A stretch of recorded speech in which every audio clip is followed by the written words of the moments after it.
Welcome back to Dark Souls Revisited. I realize this video actually has about half the runtime as my others in the series, so I'm going to have to cut out most of what I wanted to talk about today. I'll have to find something later to talk over and do another video, because I do want to discuss things like what's going to come up next for the channel. A bunch of you asked me to rank the games. I don't really want to do that.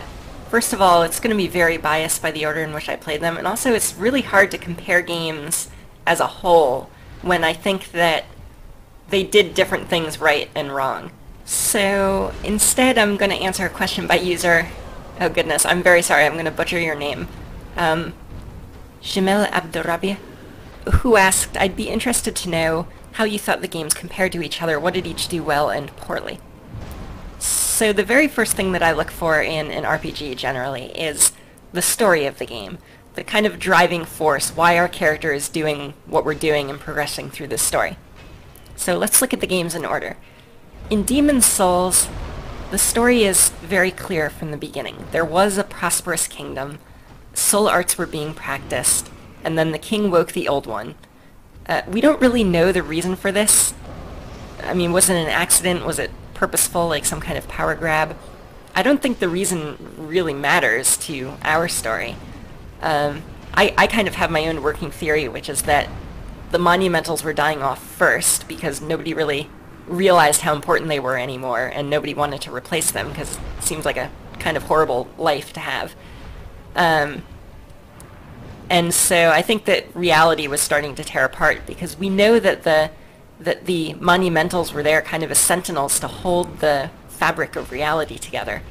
And like, for example, the archstone that no longer works is like a bit of the world that's no longer connected, I think. So anyway, the old one woke up, which at least exacerbated the problem. You know, more demons means more people having their sanity sucked away, which means more fog and more of a disconnected world. So a hero, Valorfax of the Twin Fangs, makes his way through the fog and tells the rest of the world about Boletaria's story. And outsiders, our character included, purposefully travel through the fog to try to rescue Boletaria. So we are set up as a kind of a would-be hero from the onset of the game. Then we meet the Maiden and the Monumental, and they formulated a plan and we're told it. In order to lull the Old One back to sleep, we must first gain audience. And to do that, we must ourselves become a powerful demon. And we get to kill lots of other archdemons in the process, so that's kind of like a bonus. I mean, the archdemons are established as being essentially evil. I mean, they're stealing the sanity of people and ripping the world apart. So, alright, so maybe it's a risky plan, but we haven't really got any better ideas ourselves, so we go along with it. So we know our goals and motives from, like, the very beginning of the game. Now in Dark Souls, there's this prophecy in the family of Oscar of Astora, and he frees us, and before he dies he kind of begs us carry on his mission. Thou who art undead art chosen. In thine exodus from the undead asylum maketh pilgrimage to the land of the ancient lords. When thou ringeth the bell of awakening, the fate of the undead thou shalt know. Doesn't actually say anything about carrying the undead curse, right? But we can be hopeful. So anyway, at least we believe that we'll learn something about the curse. So we go to Lordran and we meet Frampt, and Frampt tells us that we are to succeed Lord Gwyn, link the fire, cast away the dark, and cure the curse. He tells us, yeah, we're going to cure the curse. To do so, we first must go to Anor Londo, which requires that we ring the bells anyway, which we were planning to do. So it seems like, or I guess we've already rung them at that point. So it seems like kind of both of the missions that were given by Oscar and by Frampt are in fact one mission. To get to the kiln, we need the Lord Vessel, so we go and fetch it. And then we need to feed the Lord Vessel to open the door. Doing so requires that we kill a bunch of beings who, again, are arguably evil. The Bed of Chaos, I mean, once the Witch of Izalith, sure, but now it's kind of like the spawn of all of the demons. The four kings of New Londo, who are corrupted by their own power. This obsessed dragon, who performs horrible experiments on maidens to achieve his own immortality. And Gravelord Nido, who oddly I think is kind of the most questionable kill. I mean, has he done anything? Wasn't he like an ally of Gwyn? Granted, I haven't really dug into the lore of the Gravelord Covenant, so I don't really know like what their end goal is. What's the point of the Gravelord Covenant? What are you trying to achieve? And does it kind of give you a justification for going and killing Gravelord Nito to get his soul? Anyway, I mean, it's kind of more of a story. You've got the prophecy that you're following, but again, it's pretty clear from the beginning what it is that you're trying to do and why. You're trying to save humanity by curing the curse. So, in Dark Souls 2, I didn't really have the same sense of a clear mission from the start of the game. We seem to be your average, everyday human who becomes affected by the undead curse. Our grip on reality wavers, possibly after many years pass, it's hard to tell, and we eventually end up before an oracle of sorts, who tells us about a kingdom that maybe we'll find some answers there. So we go, or rather we find ourselves in front of it without understanding why. And shortly we meet the Emerald Herald, who asks if we're the next monarch or a pawn of fate. She devotes herself to us, and I mean, we, the character, can't possibly understand why. We don't even know why we're there. She tells us to see King Vendrick, because he peered into the essence of the soul. Okay, so we've got a referral. Maybe the king has enough experience to explain a little bit about the curse and how we might cure ourselves. But then we travel out into the realm, and we quickly realize that basically everyone there is cursed. So it sure doesn't seem like the king knew how to fix it. The Emerald Herald tells us to seek misery, to seek great souls, essentially go kill a bunch of great beings, because we will never see the king with our current sort of underwhelming soul. So at this point early in the game, I remember that I didn't really feel convinced at all about what I was doing, that what I was doing made any sense. I did it anyway because the player wanted to experience the game's content. I wanted to see the world of Drangleic because I had enjoyed Lordran so much. But I didn't really get the sense that my character had much of a reason to go off and kill these things, whom I didn't even know were evil at this point, in order to see the king, whom I was pretty sure didn't have the answers I was after. Had I really been role-playing my character, once I got myself a human effigy and turned back to a human and kind of like remembered who I was, got my skin back, I'd probably just want to move into Majula like the others had done. So, other than story, what does each game offer? Well, Dark Souls 1 had, as I've said, a brilliantly designed world. I was more interested in simply looking around Lordran than either Boletaria or Drangleic, because I felt like there was really a kind of a consistency there. Like, if I could see it, I could almost certainly get there.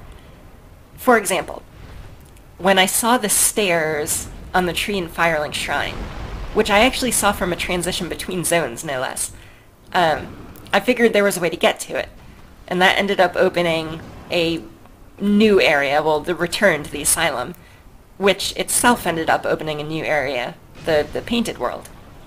So, I think if the world didn't kind of push you to look around and promise you returns on your exploration, then that's something that you could easily miss, that entire zone. And you could finish the game wondering what had been the deal with that prompt on the painting that you came across in Anor Londo. Another example, like when I distractedly missed the path to Andre the Blacksmith, well, I ended up noticing the building in the woods from atop the bell tower, which prompted me to look around more, and I think I actually saw the path to Andre when I was up on the roof of the bell tower. Like, again, the secret area in the Darkroot Forest. And the Moonlight Butterfly. I particularly liked how you could see so many of the bosses before you actually fought them. Like the Butterfly, and the Centipede, the Ceaseless Discharge, the Iron Golem, even the Asylum Demon, which I didn't realize during my own playthrough. Of course, Demon Souls had those great, like, translucent, foggy doors that let you see kind of a distorted creep-tastic version of the monster that you were soon to battle. The map layout in Demons and Dark 2 were more like hub and spokes. You know, you fight your way to the end of a path with waypoints along the way, and then you warp back to the start, to the hub. Demons did a terrific job, though, in particular, of sticking to a theme for each world. And also design-wise, it kind of set up the other games for the concept of limiting the number of checkpoints, but offering loops back to each one, which I liked.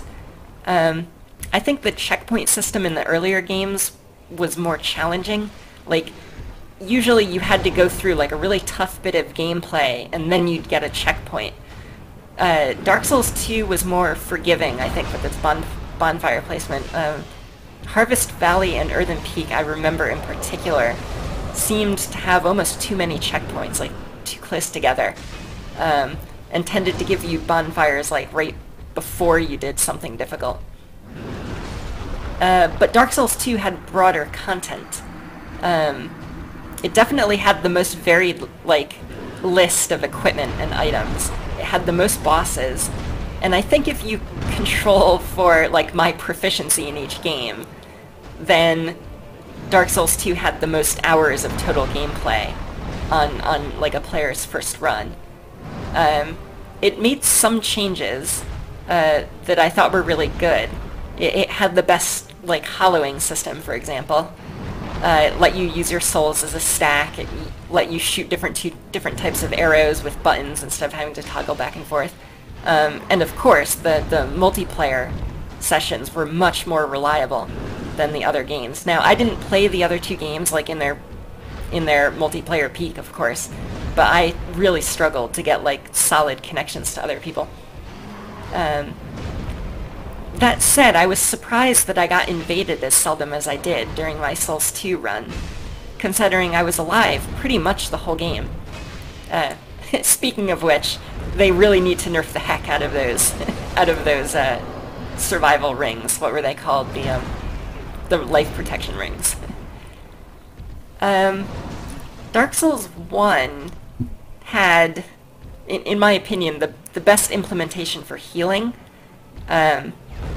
Although I actually think it would have been more balanced without the ability to kindle bonfires above Tennis's flasks. Demons and Dark 2 both let you pretty much spam consumable healing, which you could even buy at vendors. So I liked the healing in Dark Souls 1. But I did like that in Souls 2 they made the healing items more like a quick regeneration than like an insta-heal. Dark Souls 2 also had the best item durability in that it actually mattered outside of like special artifact attacks. I think I preferred the limited but renewing spell casts in the Dark series rather than the MP in Demons. But again, I think in Dark 2 they shouldn't have included consumables that gave you more casts on top of what you were given. And of course, I've already talked at length about the combat mechanics of each game, so I'm not really gonna dive into that again. The short version is that I think Dark Souls 1 had the most elegant PvE combat of the three games. But even then, a few like small changes would have made it even better. Particularly like more varied enemy attacks and actions.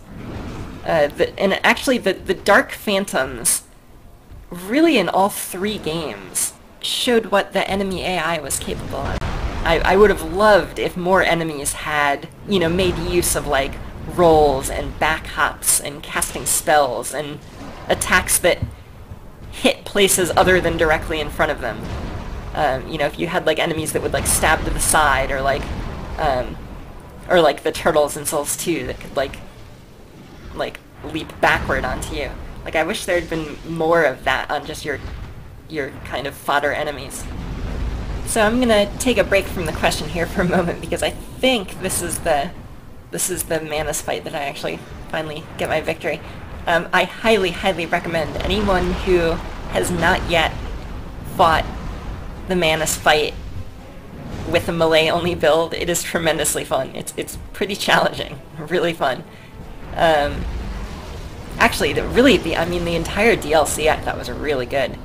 The bosses in particular, I guess I wasn't so moved by the levels in between the bosses, but the bosses themselves were great. This was a prime example. This was a really good learning fight. It has a very distinct set of moves, and you have to react very specifically to each one. Even he's got several different spells, each of which has a slightly different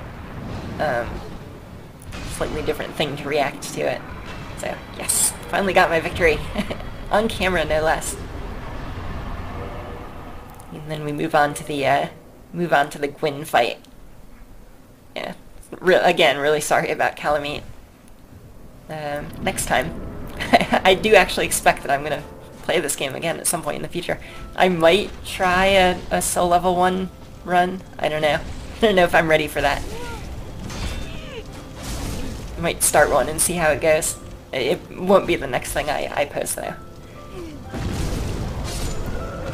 It's just an idea for a future project.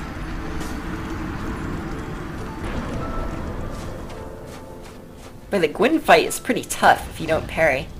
I tried a few times, not on this run, like on my first one, without parrying, and he pretty much kicked my butt every time. He's just so aggressive, he doesn't really give you any window of time to chug a healing potion. There is a little obstacle in the room that you can use. You can sort of hide behind it, and sometimes get a healing potion off one of those kind of stone pillars over there. But yeah, it was a neat idea for a boss that just really presses you the entire time. Even King Alon, who had a lot of aggressive moves, had moments where he would just kind of chill out and walk around for a bit. I guess Gwyn does that too, but it seems like it's more rare. For the most part, he's up in your face swinging. And if you get some separation, he dashes at you. And plus, the fire sword, which your shield probably doesn't block both the physical damage and the fire damage. I was having some trouble getting my parry timing right on him in this playthrough, because when I fought him in the first game, I had a weapon whose I could do a parry riposte and then drink an Estus flask, and the timing on that was just right that I could then parry and riposte again immediately after. But when I tried that with the Great Club, I think the riposte animation on the Great Club was too slow or something, and he would get up and be able to get a swing in before I could get another parry off by just like nanoseconds. It was really close. But I did finally get a win eventually. Anyway, so to finish the question, as you move from Demons to Dark 1 to Dark 2, I think the individual maps generally lose a bit of their charm, a bit of their atmosphere. And of course, there are exceptions in all games. I mean, there are some great levels in all three games. But also, I think that this is really easily excusable, just because, I mean, you're including more content in your game, and you can't give as much thought to each individual area. It's just one of those things that happens as your game world starts to sprawl out. Some of the changes that they introduced, most of the changes I would say from game to game, as you go forward in time across the three games, I approve of. There were a few times where I think they introduced content that might have been a backstep, or they introduced something new that just didn't really work. For example, the torch system in Dark 2 was something relatively new. I mean, they did have the lantern and the spells that you could use in Tomb of the Giants in Souls 1. So in Dark 2 they introduced the torches, which I think had the potential to be a really cool thing, but it was simply underused. They needed to make the dark areas darker for the torch to be, you know, like something that you needed to use more often. The other like kind of significant change I remember thinking, you know, what are they doing, was limited spawns on enemies. I mean, it seemed like I can see only really two reasons for doing that. So either you're saying, alright, people who are having trouble with the area, after a certain amount of time we're going to make it easier for you so you can progress through it. Which seems completely contradictory to this idea that you progress through a Souls game by you yourself becoming better at it and not the game becoming any less punishing. So I didn't like that. Now, the other reason that you could make enemies stop spawning is to prevent people from like farming souls or farming items off of them. But again, I think a better method for combating that would be to make enemies drop fewer souls the higher you get. Anyway, this is the ending you get if you don't link the fires, so let's give it a listen. My lord, bless thy safe return. Let calf and framt serve your highness. We are here to serve your highness.